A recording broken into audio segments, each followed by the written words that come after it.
रिसोड शहरातील पंचायत समिती जवळ असलेल्या एका दूध डेअरीला आग लागून लाखो रुपयाचे नुकसान झाल्याची घटना दिनांक 31 डिसेंबर रोजी पहाटे 5:30 वाजताच्या दरम्यान घडली. या आगीमध्ये फ्रीज, कन्फेशनरी आयटम सह अन्य वस्तूचे मोठे नुकसान झालेले आहे.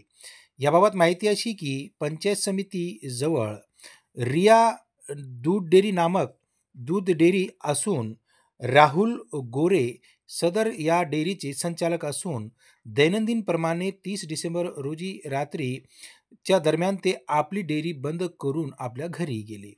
पहाटे 5:30 वाजताच्या दरम्यान त्यांच्या घरी काही युवकांनी येऊन सदर बाब निदर्शनात आणून दिली.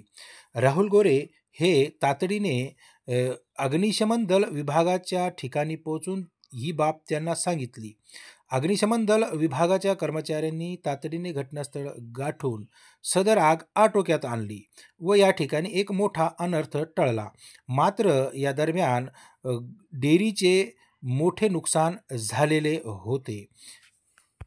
आग मात्र कशामुळे लागली याबाबत माहिती मिळू शकली नाही. वतन न्यूजसाठी शेख अन्सारुद्दीन, रिसोड, जिल्हा वाशिम. आमच्या चॅनलला सबस्क्राईब करून आम्हाला सहकार्य करा.